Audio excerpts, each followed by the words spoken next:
The sun had barely begun to crest over the harbor of Port Charles, casting long, jagged shadows across the docks, when the first tremors of a massive shifts in the city's power dynamics began to be felt. The air was thick with the scent of salt and the impending sense of a reckoning that had been months in the making. Within the sterile, white-tiled corridors of General Hospital, Elizabeth Baldwin moved with a quiet, determined intensity that belied the internal storm she was weathering. She was no longer just a nurse attending to the sick, she had become a silent observer of a crime so subtle and so calculated that it had almost slipped past the keenest eyes in the building. As she stood over the bed of Jack Brennan, the silence of the ICU was punctuated only by the rhythmic wheezing of a ventilator and the steady, artificial beep of a heart monitor. Brennan lay there, a man who had once been a titan of shadows, now reduced to a motionless figure trapped within his own skin. The official diagnosis had been a sudden, unexplained paralysis, a medical mystery that had stumped the neurology department, but Elizabeth couldn't shake the feeling that the biology didn't match the symptoms. Her mind raced back to the frantic days when Drew Kane had faced a similar, inexplicable decline, and the parallels began to click into place like the tumblers of a heavy vault. She remembered the specific way the muscles had failed, not in a cascade of neurological decay, but with a clinical, surgical precision. It wasn't a disease, it was a weapon. Elizabeth knew that the stakes were higher than a single patient's life because the trail led directly back to the woman who had been clawing her way into the inner sanctum of Port Charles society with desperate, bloody fingernails, Nina Reeves. For years, Nina had operated under the guise of a victim, a woman wronged by circumstance and the coldness of the Corinthos clan, but Elizabeth had seen the mask slip one too many times. The nurse began her own clandestine investigation, pulling old charts and cross-referencing lab results that had been dismissed as anomalies. She spent hours in the hospital's basement archives, her flashlight flickering against the dusty stacks of paper records and digital backup drives. What she found was chilling. A rare neurotoxin, one that left almost no trace in a standard toxicology screen unless specifically searched for, had been present in minute quantities in both Drew's and Brennan's systems. It was a chemical signature of someone with access to high-level pharmaceutical contacts and a motive to silence those who stood in the way of her redemption arc. Elizabeth realized that Nina wasn't just trying to win back her family, she was systematically neutralizing anyone who possessed the truth about her past misdeeds. The weight of this discovery pressed down on Elizabeth's shoulders as she realized that revealing this wouldn't just send Nina to prison, it would ignite a firestorm that would consume everyone from the Savoy to Metro Court. The narrative of Nina's life had always been one of perceived persecution, and she had played the role of the tragic heroine to perfection, especially in the eyes of those who wanted to believe she had changed. But as Elizabeth gathered her evidence, a different picture emerged, a picture of a woman who viewed the lives of others as mere chess pieces to be sacrificed for her own emotional stability. Elizabeth thought of the pain Nina had caused Willow, the lies that had nearly torn apart Michael's world, and the way she had manipulated Sonny's fractured memory during those lost months in Nixon Falls. The nurse felt a cold resolve hardening in her chest. She wasn't doing this for revenge, she was doing it for the integrity of the hospital she loved and the safety of the people who called Port Charles home. She knew that Nina would have allies, people blinded by her charm or her wealth, and that an accusation of this magnitude required more than just suspicion. It required a smoking gun. Elizabeth began to track the delivery logs of the hospital's specialized medication freezer, noticing a discrepancy in the inventory of experimental compounds. Someone had been skimming, and the dates aligned perfectly with Nina's frequent, charitable visits to the facility.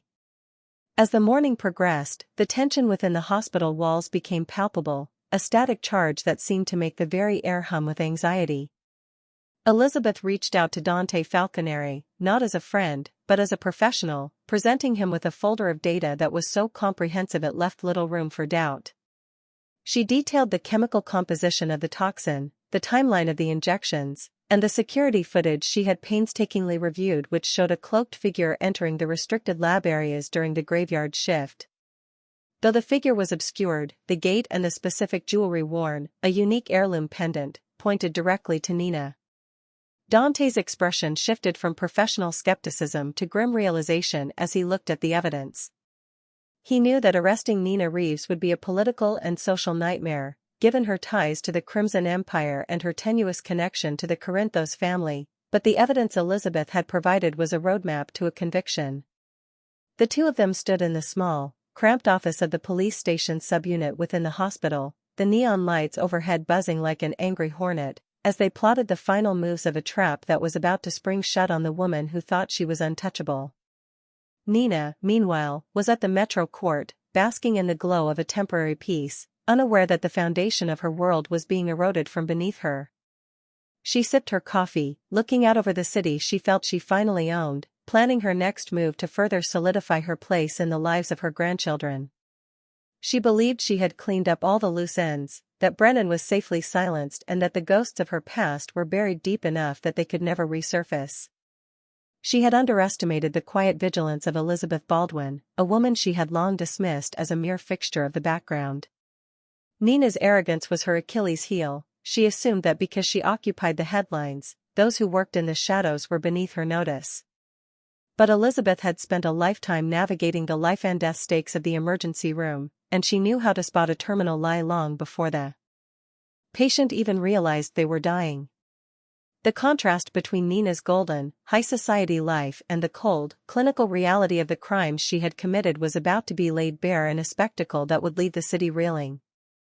As the hour of the arrest approached, Elizabeth returned to the ICU, one last time, to check on Brennan.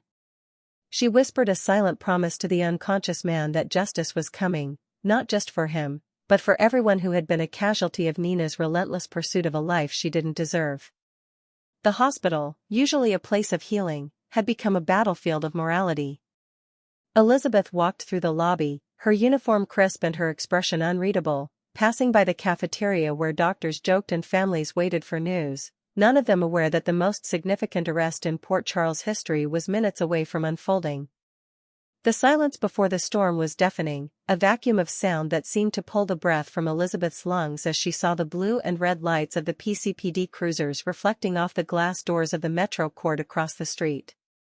The endgame had begun, and the woman who had spent years weaving a web of deception was about to find herself caught in the very strands she had created, with Elizabeth Baldwin holding the light that would reveal every dark corner of her soul. The tension in the air was thick enough to choke the life out of the room as the PCPD officers, led by a grim-faced Dante Falconeri, crossed the threshold of the Metro Court. Nina Reeves stood near the grand piano, her silk dress shimmering under the chandeliers, a vision of high society grace that was about to be shattered. She was mid-sentence, laughing at a comment from a business associate, when she saw the look on Dante's face, a look that held no warmth, only the cold weight of the law. Behind him, standing just outside the golden circle of the lounge's light, was Elizabeth Baldwin. Elizabeth didn't look triumphant, she looked weary, the kind of exhaustion that comes from carrying a truth that no one else was brave enough to dig for. The chatter in the room died down to a low, anxious murmur as guests realized this wasn't a social call. Nina's smile didn't fade all at once, it curdled, slipping from her face like wax melting off a candle. She tried to summon her usual indignant shield, her voice rising in a pitch of forced confusion, demanding to know the meaning of this intrusion into her private event. But Dante didn't wait for her to build a defense, he stepped forward with a pair of steel handcuffs that looked jarringly industrial against the backdrop of luxury. The words Dante spoke were a death knell for Nina's reputation. He didn't just mention the arrest, he cited the specific evidence of the neurotoxin and the assault on Jack Brennan. The room gasped as one, a collective intake of breath that sounded like a vacuum. Nina's eyes darted to Elizabeth, and in that moment, the veneer of the reformed grandmother vanished, replaced by a feral, cornered look. She spat out accusations of jealousy and medical malpractice, claiming that Elizabeth was hallucinating a conspiracy to distract from her own failings. But Elizabeth remained silent, her steady gaze acting as a mirror that forced Nina to see the monster she had become. The handcuffs clicked into place with a finality that echoed off the marble walls, a sound that seemed to signal the end of an era in Port Charles. As Nina was led away, her heels clicking frantically against the floor, she screamed that this wouldn't hold, that her lawyers would dismantle this nurse's fantasy before the ink was dry on the booking sheet. Yet, as she passed Michael and Willow, who had just entered the lobby, the look of pure, unadulterated horror on their faces told a different story. The bridge she had spent months rebuilding wasn't just burned, it had been nuked. At the station, the process of dismantling Nina's life began with clinical efficiency. The booking room was a far cry from the velvet and gold of the Metro Court. Under the harsh, humming fluorescent lights, Nina was stripped of her jewelry, the very heirloom pendant that had been her undoing, and her designer belongings. She sat on a cold wooden bench, the reality of the situation finally beginning to seep through her denial. Dante and Jordan Ashford went through the evidence in the observation room, marveling at the sheer volume of data Elizabeth had provided. It wasn't just a hunch, it was a forensic roadmap. They had the pharmaceutical logs, the security footage, and now, a laboratory confirmation that the residue found in Nina's personal locker at the hospital matched the toxin used on Brennan. The legal walls were closing in, and for the first time in her life, Nina realized that her money and her name wouldn't be enough to buy her way out of the dark.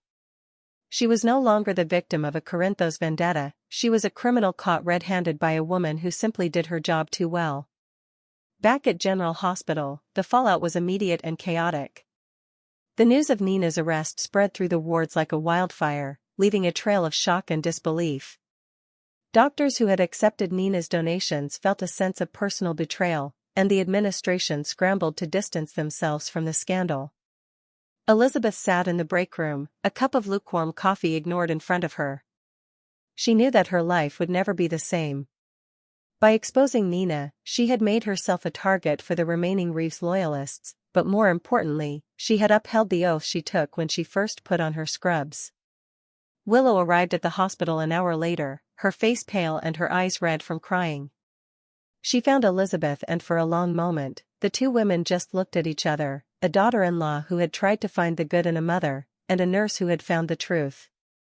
There were no words needed, the silence was heavy with the shared weight of a tragedy that didn't have to happen. Nina's greed for love and control had cost her everything, and the ripples of her choices were now washing over the innocent people she claimed to cherish. As the preliminary hearing approached, the courthouse became the center of the universe for the people of Port Charles. The media circus was in full swing, with cameras lining the steps and pundits debating the likelihood of a conviction. Elizabeth arrived at the court through a side entrance, flanked by security, her face a mask of professional resolve. She wasn't there for the cameras, she was there to testify to the facts. When she took the stand, the room fell into a deathly hush. She spoke clearly and concisely, detailing the medical anomalies, the chemical evidence, and the timeline of Nina's actions.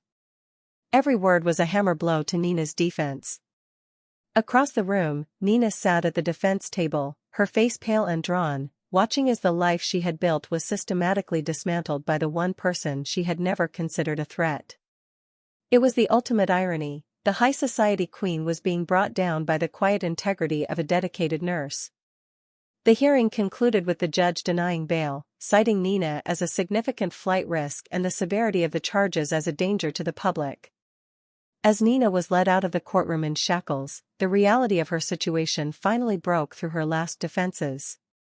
She looked out at the sea of faces, the people she had known, loved, and fought with, and saw only pity and revulsion. There were no cheers, no supporters waving signs, only the cold gaze of a city that was ready to move on. The story of Nina Reeves and Elizabeth Baldwin would be told for years to come, but it wouldn't be the story Nina wanted. It would be a story about the power of the truth, the resilience of the human spirit, and the inescapable fact that in the end, we are all held accountable for the choices we make in the dark. The sun set over Port Charles that evening, casting a peaceful glow over the harbor, as the city began the long process of healing from the storm Nina had unleashed.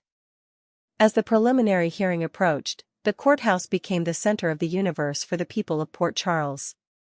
The media circus was in full swing, with cameras lining the steps and pundits debating the likelihood of a conviction. Elizabeth arrived at the court through a side entrance, flanked by security, her face a mask of professional resolve. She wasn't there for the cameras, she was there to testify to the facts. When she took the stand, the room fell into a deathly hush. She spoke clearly and concisely, detailing the medical anomalies, the chemical evidence, and the timeline of Nina's actions. Every word was a hammer blow to Nina's defense. Across the room, Nina sat at the defense table, her face pale and drawn, watching as the life she had built was systematically dismantled by the one person she had never considered a threat. It was the ultimate irony. The high society queen was being brought down by the quiet integrity of a dedicated nurse. The hearing concluded with the judge denying bail, citing Nina as a significant flight risk and the severity of the charges as a danger to the public. As Nina was led out of the courtroom in shackles, the reality of her situation finally broke through her last defenses. She looked out at the sea of faces, the people she had known, loved, and fought with, and saw only pity and revulsion. There were no cheers, no supporters waving signs, only the cold gaze of a city that was ready to move on. The story of Nina Reeves and Elizabeth Baldwin would be told for years to come, but it wouldn't be the story Nina wanted. It would be a story about the power of the truth, the resilience of the human spirit, and the inescapable fact that in the end, we are all held accountable for the choices we make in the dark. The sun set over Port Charles that evening, casting a peaceful glow over the harbor, as the city began the long process of healing from the storm Nina had unleashed.